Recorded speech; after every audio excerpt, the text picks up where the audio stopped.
Assalamualaikum warahmatullahi wabarakatuh. Kami dari kelompok 9 ingin membahas materi mengenai perjanjian yang dilarang.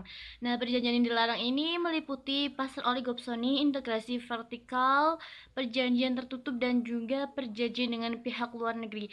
Nah, di sini saya akan membahas materi mengenai pasar oligopsoni dan juga integrasi vertikal. Pertama, pasar oligopsoni. Pasar oligopsoni ini merupakan pasar yang dikuasai oleh beberapa pedagang yang mampu mempengaruhi harga pasar.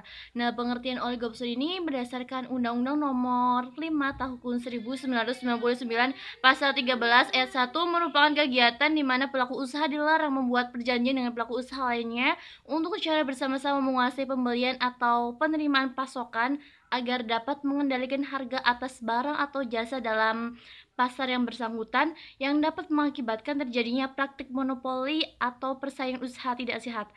Nah, pelaku usaha patut diduga atau dianggap secara bersama-sama menguasai pembelian atau penerimaan pasokan sebagaimana yang dimaksud dalam pasal tersebut apabila dua atau tiga pelaku usaha atau kelompok pelaku usaha menguasai lebih dari 75% pangsa pasar dalam satu jenis barang atau jasa tertentu. Nah, perjanjian oligopoli ini merupakan kebalikan dari oligopoli, di mana dalam oligopoli ini yang terjadi di tingkat penjualan, sedangkan dalam oligopsoni ini terjadi di tingkat pembelian. Nah, dalam oligopoli ini keadaan pasarnya adalah hanya terdiri dari dua atau tiga penjual saja, sedangkan dalam oligopsoni menggambarkan hanya dua atau tiga pembeli saja. Oligopsoni yang diatur dalam pasal tersebut adalah suatu bentuk perjanjian yang tujuannya adalah untuk mengendalikan harga pada pasar yang bersangkutan. Nah, tujuan mengendalikan harga ini pada umumnya dilakukan dengan cara menetapkan harga. Hal ini dapat dilakukan karena para penjual tidak bisa menjual produknya kepada pembeli lain. Nah, dalam oligopsoni ini ada beberapa hal yang perlu diperhatikan. Pertama, kemungkinan-kemungkinan para perjanjian tersebut melakukan penetapan harga sehingga menimbulkan efek anti persaingan. Perjanjian tersebut tidak akan melakukan penetapan harga apabila pembelian produk yang dilakukan dengan perjanjian itu hanya berjumlah relatif kecil terhadap total pembelian di dalam pasar tersebut. Selain itu, apabila perjanjian tidak menghalangi anggota untuk melakukan pembelian kepada pihak lain secara independen, maka bisa dikatakan sebagai pasar yang tidak merugikan persaingan. Nah, struktur pasar oligopsoni ini adalah pasar yang terdiri dari tiga atau lebih pedagang hingga mendekati pasar persaingan sempurna. Nah, semakin besar ukuran pedagang, maka semakin besar juga kekuasaannya untuk menguasai pasar. Nah, berdasarkan tingkat kekuasaan pedagang mempengaruhi pasar, struktur pasar oligopsoni ini dibedakan menjadi tiga, yaitu oligopsoni konsentrasi rendah, sedang, dan juga konsentrasi tinggi. Jika 8 pedagang memiliki nilai minimal konsentrasi rasio 80%, maka dinamakan sebagai oligopsoni konsentrasi sedang. Nah, jika 4 pedagang memiliki nilai konsentrasi rasio minimal 80%, maka dinamakan sebagai oligopsoni konsentrasi tinggi. Nah, bila satu pedagang memiliki konsentrasi minimal 95%, maka dikatakan sebagai pasar monopsoni. Rasio konsentrasi ini adalah statistik yang digunakan untuk mengukur penguasaan pangsa pasar oleh sejumlah perusahaan di industri. Kemudian contoh oligopsoni. Nah, contoh oligopsoni ini terdapat dalam pasar komoditas lunak. Pasar komoditas lunak ini adalah biasanya contoh yang mengarah pada oligopsoni, di mana segelintir perusahaan-perusahaan besar yang ada dalam negara barat membeli dari banyak produsen kecil di negara-negara berkembang. Nah, contoh komoditas lunak ini adalah seperti kopi, coklat, gula, jagung, gandum, kedelai, buah, atau ternak. Selanjutnya terkait integrasi vertikal. Integrasi vertikal ini diatur dalam pasal 14 Undang-Undang Nomor 5 Tahun 1999. Integrasi vertikal ini merupakan perjanjian yang bertujuan untuk menguasai beberapa unit usaha yang termasuk dalam rangkaian produksi barang atau jasa tertentu. Nah, integrasi vertikal ini merupakan kegiatan di mana pelaku usaha membuat perjanjian dengan pelaku usaha lain yang bertujuan untuk menguasai produksi sejumlah produk yang termasuk dalam rangkaian produksi barang atau jasa tertentu, yang mana setiap rangkaian produksi ini merupakan hasil pengolahan atau proses lanjutan baik dalam satu rangkaian langsung maupun tidak langsung yang dapat menyebabkan persaingan usaha tidak sehat. Nah, bentuk perjanjian yang terjadi berupa penggabungan beberapa atau seluruh kegiatan operasi yang berurutan dalam sebuah rangkaian produksi atau operasi. Integrasi vertikal ini merupakan salah satu strategi bersaing perusahaan di pasar. Nah, strategi ini pada umumnya diterapkan oleh perusahaan termasuk koperasi, manakala struktur pasar yang dihadapinya adalah struktur pasar persaingan tidak sempurna atau persaingan monopolistik. Strategi ini biasanya digunakan untuk menghalangi masuknya perusahaan baru yang masuk pasar, baik di pasar input maupun pasar output. Selanjutnya, lingkup kegiatan dan contoh integrasi vertikal. Lingkup kegiatan integrasi vertikal ini dapat dilaksanakan integrasi ke belakang atau ke depan. Suatu kegiatan usaha yang dikategorikan sebagai integrasi ke belakang atau ke hulu itu apabila kegiatan tersebut mengintegrasikan beberapa kegiatan yang mengarah pada penyediaan bahan baku dari produk utama. Sebagai contoh adalah ketika pelaku usaha yang memproduksi minyak goreng memperluas cakupan usahanya dengan mengintegrasikan kegiatan penyediaan CPO yang merupakan bahan baku utama dari produk minyak goreng. Nah, perusahaan minyak goreng tersebut memutuskan untuk melakukan perjanjian yang mengikat dengan perusahaan produsen CPO. Tindakan perusahaan ini disebut sebagai integrasi vertikal ke belakang atau ke hulu.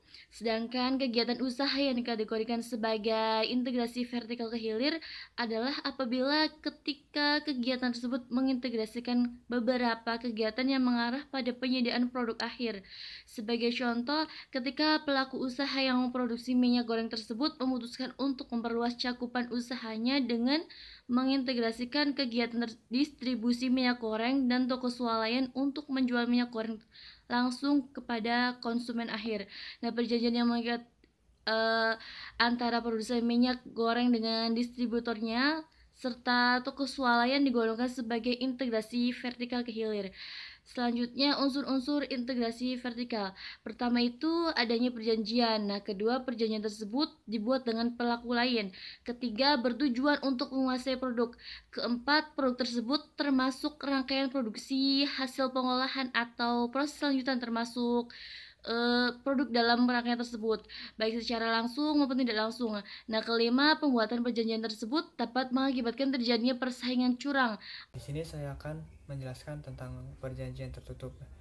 Nah, teman-teman, perjanjian tertutup adalah perjanjian yang mengondisikan bahwa pemasok dari produk akan menjual produknya hanya jika pembeli tidak akan membeli produk pesaingnya, atau memastikan bahwa seluruh produk ini tidak akan tersalur pada pihak lain.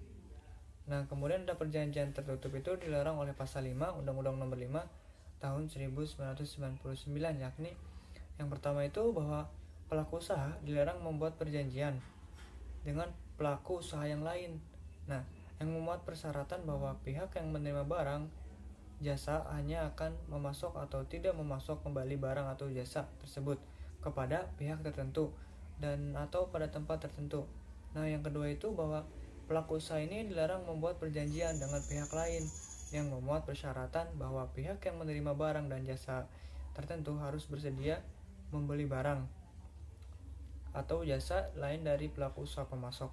Yang ketiga ini ada pelaku usaha dilarang membuat perjanjian mengenai harga atau potongan tertentu atas barang atau jasa dari usaha pemasok. Nah, pada konteks perjanjian tertutup ini pada umumnya pelaku usaha ini bersedia menerima persaingan antar produk yang bersaing yang dihasilkan oleh produsen yang berbeda pada dasar yang sama atau interbrand competition. Tetapi kemudian secara sangat kuat adanya persaingan distributor atau intrabrand competition. Selanjutnya ada ciri perjanjian tertutup ya. Salah satu dari ciri perjanjiannya adalah apabila pelaku usaha tersebut memiliki kekuatan pasar pada salah satu produknya sehingga dapat memaksakan kehendak kepada pelanggannya untuk membeli produk yang lain yang akan belum tentu dibutuhkan atau menjadi pilihannya. Pada perjanjian tertutup ini termasuk ke dalam pembagian distribusi vertikal. Pembatasan distribusi vertikal ini menjadi dua kategori. Yang pertama itu ada penetapan harga jual kembali seperti penetapan harga maksimum, penjualan kembali atau penetapan harga minimum penjualan kembali.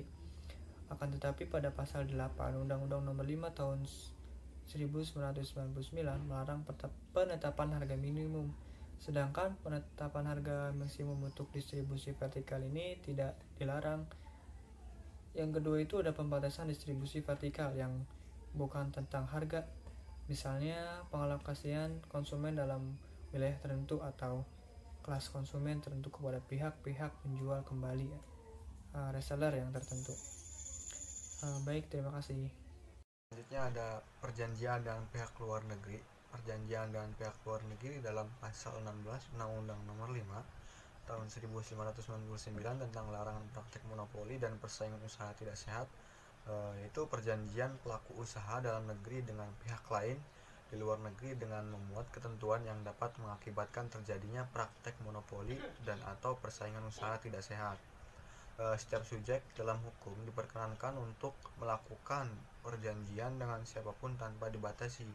Akan tetapi, apabila perjanjian tersebut menjadi bertentangan dengan undang-undang, jika pihak luar negeri tersebut membuat perjanjian yang pada prinsipnya terkategorikan sebagai oligopoli, penetapan harga, pembagian wilayah, pemboikotan, kartel, trust, oligopsoni, integrasi vertikal, perjanjian tertutup, jabatan rangkap, monopoli, monopsoni, penguasaan pasar, persekongkolan, posisi dominan, pemilikan saham, penggabungan, peleburan, dan pengambil alihan.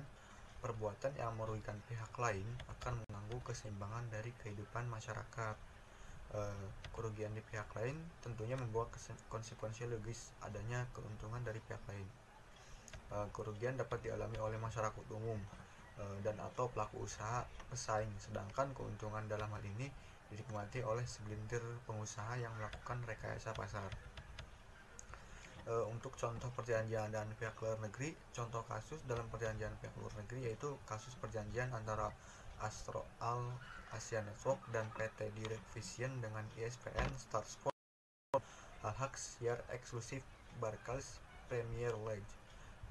Astro Al Network dan IPN Star Sport telah membuat perjanjian untuk menunjukkan operator televisi di Indonesia yang mendapatkan hak siar eksklusif Barclays Premier League.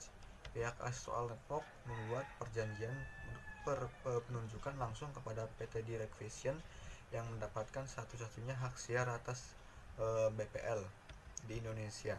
Atas pertunjukan langsung tersebut kepada satu-satunya pelaku usaha, maka akan mengganggu atau menghambat operator televisi di Indonesia lainnya untuk bersaing.